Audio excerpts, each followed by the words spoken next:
Welcome to the deep dive. You know, sometimes you get a seemingly ordinary regular season game that lands on your desk mid-January. Right. You look at the San Antonio Spurs and the Oklahoma City Thunder and you think, okay, I know how this goes. Standard preview. Yep, seen it 100 times. But the sources we have for this one, they tell a completely different story. They reveal this, just this immense pressure cooker bubbling right beneath the surface. Exactly. I mean, on paper, it's simple. The Thunders are sitting pretty at the top of the Western Conference. They're comfortable. They're secure. And the Spurs are rebuilding. The Spurs are rebuilding. Logically, this should be an easy win for OKC. But our sources, what they do is they just pivot the entire conversation. It's not about stats anymore. No. It shifts the focus to these raw human factors. You've got this unprecedented scheduling fatigue on one side, meeting this really intense, wounded professional pride on the other. And that is our mission today. We are going deep into the psychology of this matchup. The Spurs have somehow dominated this season series 3-0 against a top-tier team. Which makes no sense. It makes no sense, especially because they've been struggling everywhere else. I mean, they've lost 5 of their last 9 games since Christmas. So we need to break it down. We have to unpack 3 major interconnected factors that make this whole thing just absolutely crucial. First, you have the Spurs' crippling, truly extraordinary scheduling fatigue. Right. Second, the Thunder's deep driving professional pride. And then finally, the strategic adjustments each side has to make in the face of all these, emotional forces. It really is the ultimate test. It's preparation versus just pure human exhaustion. Yeah. We're looking at a clash of wills where the team that should win is absolutely furious. And the team that is winning is, it sounds like they're barely holding it together. Exactly. So let's start there. Let's define just how worn out these Spurs actually are. Okay, let's unpack this weariness, because when the sources call the Spurs a tired team, it's not just, general mid-season burnout. No, this is something else entirely. The numbers are truly staggering, and they go a long way to explaining why that 3-0 lead over the Thunder feels completely unsustainable right now. They're in a slump, and the schedule is the #1 culprit. It's more than a slump. I'd call it a logistics failure that is translating directly onto the court. And this is where it gets, really interesting. The travel stats, they reveal the true cost of their season so far. Okay, so what are we talking about? By the time the Spurs played their Christmas Day game, they had already traveled 13,000 miles. 13,000 miles. But wait, isn't travel tough for every team in the NBA? Of course. What did the sources emphasize that made the situation uniquely crippling for the Spurs? It's the scale. They weren't just traveling, they were sprinting across the continent. That 13,000-mile figure, at that point in the season, was reported as more than twice the league average. More than twice? More than twice. To put that in perspective for you, that's like flying from New York to Sydney and then turning around and flying back to Hawaii. Wow. All within the first 2 months of the season. No team, I don't care who you are, no team operates efficiently under that kind of burden. That reframes the entire discussion. That's not just, tired legs. That sounds like a complete mental and emotional disconnect from any kind of routine. Precisely. And it didn't let up. The intensity didn't ease up at all. Leading right up to their most recent win against the Thunder, the Spurs spent 26 days on the road. 26. Over a span of just 34 days. Think about that. Think about the lack of consistent sleep, the inability to practice properly, the complete disruption of any home life.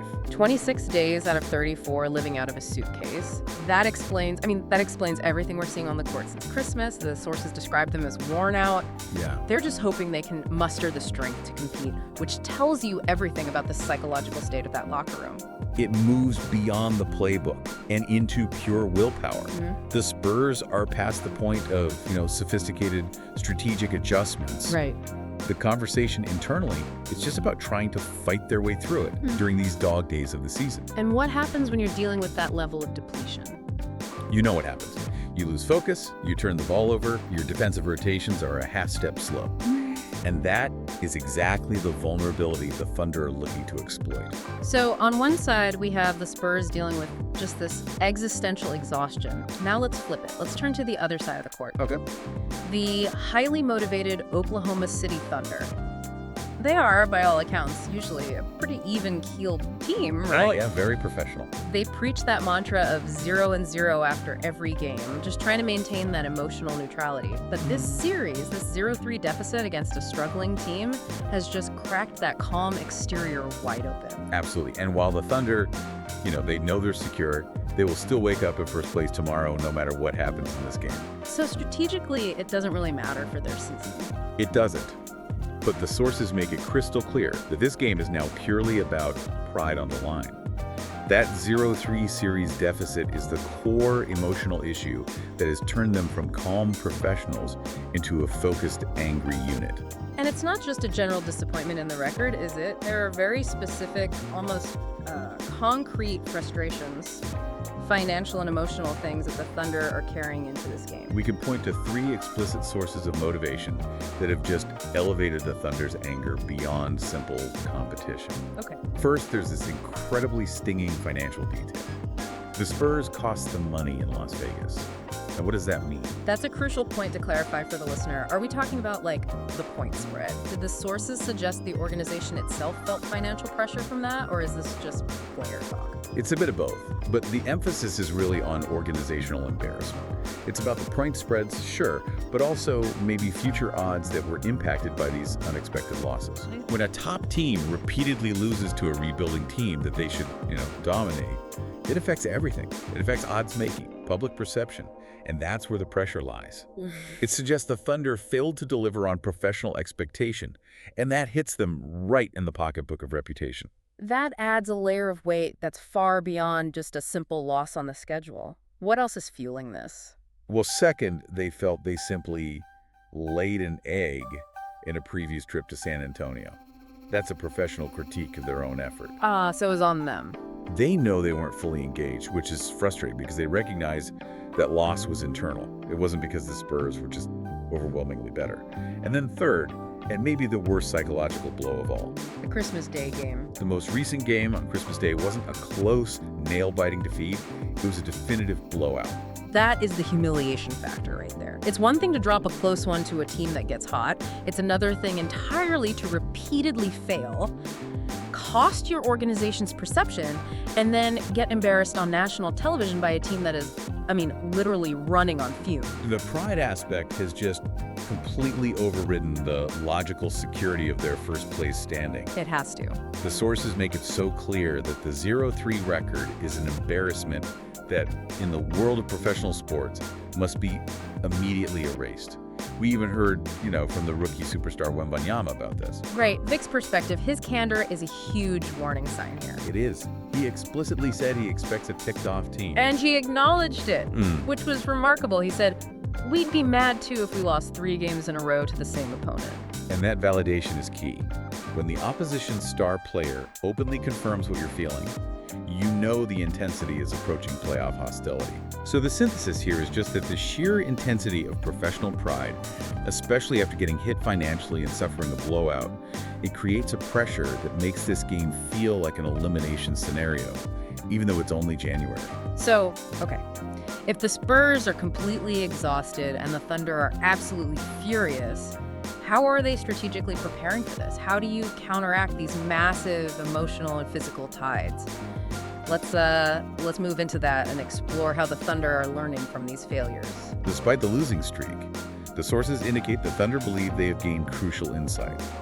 They're looking at this as a learning curve, not just a series of failures. What's fascinating here is we have this interesting external perspective from Alex Caruso on the Thunder's adjustments. Now, for you listening, we should clarify right away. Caruso plays for the Chicago Bulls. Right, not the Thunder. So he's commenting as an opponent, as an analyst who has likely studied the Spurs very closely. What does he have to say? He's offering that analytical perspective of a very keen observer, and he believes the Thunder have gotten a little bit smarter. A little bit smarter. And have learned a little bit about how to attack, how to play against the Spurs with each game. He sees improvement even if the scoreboard hasn't reflected it yet. That's the classic competitive narrative, right? You take the loss, but you extract a lesson. But according to the sources, what exactly was the primary failure point they identified in those 3 losses? Was it on the defensive end? Surprisingly, no. Yeah. The failure point cited wasn't some complex defensive scheme or game planning. It was simple inefficiency on offense. Really? Yeah. Caruso pointed out that in the previous matchups, the Thunder just didn't knock down their shots. They were creating good looks.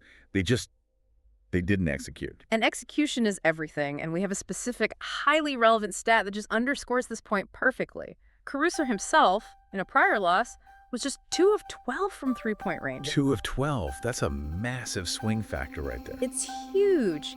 If that one player had hit just 2 more of those shots, the entire dynamic of that game shifts completely. Exactly.